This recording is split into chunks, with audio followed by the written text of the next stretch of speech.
The whirlwind that is Lauri Markkanen's news as far as his possibility of being traded continues to become more and more convoluted while also becoming clear, and it's just kind of a whole lot going on. But in today's video, we're going to be talking about why exactly he did not end up going to the Kings and what the next stage of his trade marketability is starting to look like. With that being said, it's your boy Wraith Hoops. Go ahead and smash that like button, subscribe, and turn on post notifications if you're into NBA basketball or if you're a fan of the Utah Jazz.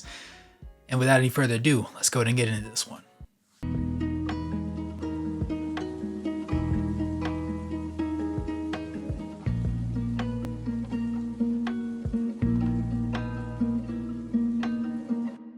The original expectation when it came to Lauri Markkanen's trade opportunities was that the Kings were going to be a surprisingly big trade possibility for him just to end up being left off the Jazz roster coming into this next season. But things ended up just changing for the better or the worse, depending on how you look at it, because it didn't happen. And put to simplest terms, they decided to pivot and grab DeMar DeRozan. But the question became, why exactly was that a thing? Because yes, there was so many other teams. There was the Warriors, there was the Spurs. At one point, there was even the Miami Heat. It was like there's so many guys that want Lauri, and then all of a sudden there's an official offer that's been put in by the Kings, and it was like, bro, what happened there? But we have a little bit more information regarding it, and it was just as we anticipated it being. Keegan Murray was refused to be put into that trade by the front office from the Kings, which in my mind, I thought that was a no-brainer. I figured that he should have been the main centerpiece of that trade, and then if the draft capital was respectable enough, then Ainge might be considering pulling the trigger. But it comes to find out that that was not the case at all. They saw, yes, Lauri Markkanen does have a little bit of Keegan Murray's game. He's a better shooter, obviously. He's a better rebounder, obviously. But we just like Keegan so much, we can't even do that to the kid. And so that was a very interesting development, in my personal opinion. I think that it just made sense to honestly put him on the table. I don't think Keegan Murray at any point in his career will reach the heights of Lauri Markkanen, but apparently I'm under the assumption that the Kings have to in order to sit there and say he's a no-no. Like, we can't do this.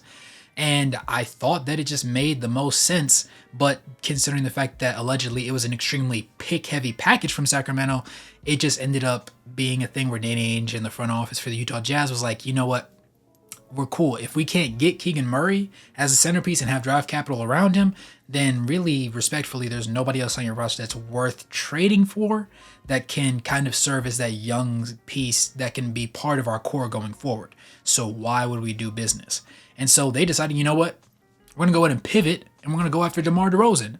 And just as Kendrick Lamar had in his Not Like Us track, DeMar DeRozan did in fact end up going back to the West Coast, but it wasn't to one of the more mainstream teams like the Lakers or the Clippers or even the Warriors. It was to the Kings.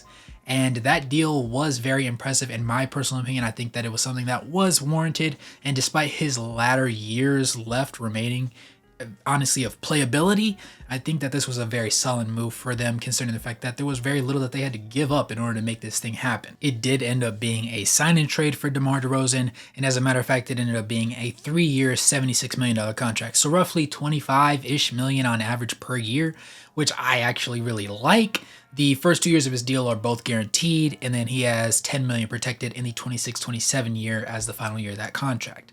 I like that because, yes, DeMar DeRozan does bring a lot to the game. He's not a three-point shooter, which is something that you kind of would like to have, but he is still a very crafty scorer, and he does a lot of his damage from the mid-range, which seems to be a lost art in today's game.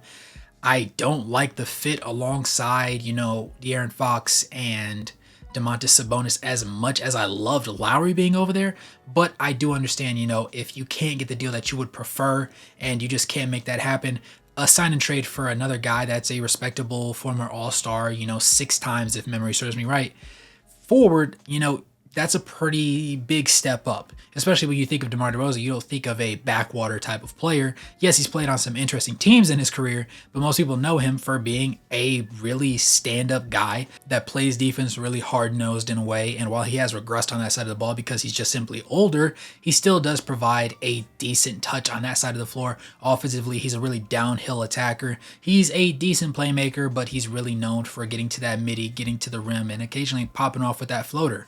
And so he does have a certain level of both offensive and defensive upgrade that he can provide to the Sacramento Kings. If I'm De'Aaron Fox, does this make me feel like, oh yes, I absolutely need to resign now?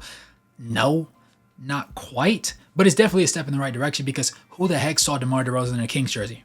Certainly not me. But whichever way you look at it, this is a step in the right way if you are a Sacramento Kings fan, or if you're in that front office, or just quite simply on that team. Now, for the Utah Jazz, it's fine. It's okay, because the team that seems to be really making a push at the moment, according to hearsay and just insiders around the league, is the Warriors. The issue for the Warriors, and I might make it a video of itself for tomorrow, depending on what other information I can build around. They want Podziemski added to the deal because that's kind of that more lucrative. Right now, obviously, he's off the bench. He's a solid player. He showed a lot of promise, point guard duties, being a good setter on offense, and he's not too bad on defense. I don't necessarily love him as a prospect, but all in all, I do understand if you don't have the elite point guard as the Utah Jazz have been looking for. Keontae George, quite simply, I don't think is that just yet. Now, there is a reason to give him opportunity, but when you go through his entire college tape, there's not very many point guard duty snaps on there. And then last year, things were really clunky. Isaiah Collier might end up solving that problem, so I'm not super big on the Warriors, trading. But just to say my part of things, I would love to keep Lauri. I think we can lose just fine with him on the roster, if I'm going to be quite honest with you. And I don't think he pushes the needle individually enough. And if that's the case, just pull him off the floor, run him like the Spurs ran Wemby last year, where Wemby was terrific when he was on the floor. And they had a box score plus minus that was a big positive when he was on the floor, but he was only on the floor for 29 minutes of the game. So, of course, the team just sucked when he wasn't on the floor, and that's why they ended up losing as many games as they did, and ended up with the 4th and 8th pick in this year's draft. I think that we can lose just fine with Lauri on the roster. I'm not pushing to trade for him. I just wanted to go ahead and get out there. For those that didn't know exactly why the trade had fell through,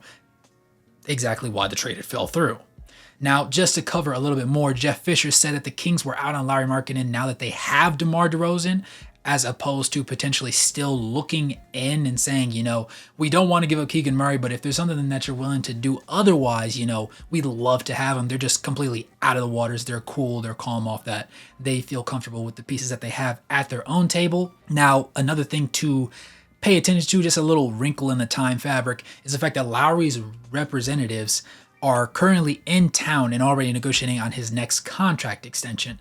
Now, for those that remember, he's due for a max contract. It's going to be very lucrative. There's going to be a lot of money involved, but he can't sign it until August 6th, and he needs to sign it specifically that day in order for him to be tradable come the trade deadline on February 6th, because if he signs it any later, then he will be untradeable, because his deadline after his 6-month period after signing the contract that would allow him to be traded will be past the trade deadline, which would also give Lauri a little bit more of a peace of mind, because then he doesn't have to worry about all those rumors in the mill just going on and on during that entire first half of the season, depending on how the Jazz end up going, how other teams end up playing, certain teams that feel like they just need that extra piece to push him over the edge. He won't have to worry about any of that. Now, that's something that would give him a little bit more power, I personally think. But again, that's for another video, and there's a little bit more information I need to dig up on that just to completely detail exactly what his control and his representatives have in that situation. But I think another important piece just to focus on will end up being not just the fact that the Sacramento Kings elected not to take in on the grabs and just try and trade Keegan Murray away in favor of the clear upgrade that is Lauri Markkanen, but also the fact that the Warriors are still trying to push, even with the understanding that Lauri's representatives are currently working on a contract that will make him untradeable by mid-season. Stay tuned. It's your boy Wraith Hoops. Let me know what you think in the comments below. If you're new to the channel, let me know. Do you want Lauri to get traded? If you're a fan of a different team, would you like Lauri to be on your team? And do you think your team has the assets capable of being pushed to the table to force a trade, essentially, because Danny Ainge doesn't seem to be really just offering him out to the Wolves? With that being said, it's your boy Wraith Hoops. Thanks for tuning in this video. Go ahead and smash that like button, subscribe, and turn on post notifications, or become a member of the channel to help support the content. As always, good morning, good evening, and good night, no matter where you're on the globe watching. Thanks for tuning in, and I'll catch you guys in the next one. Peace.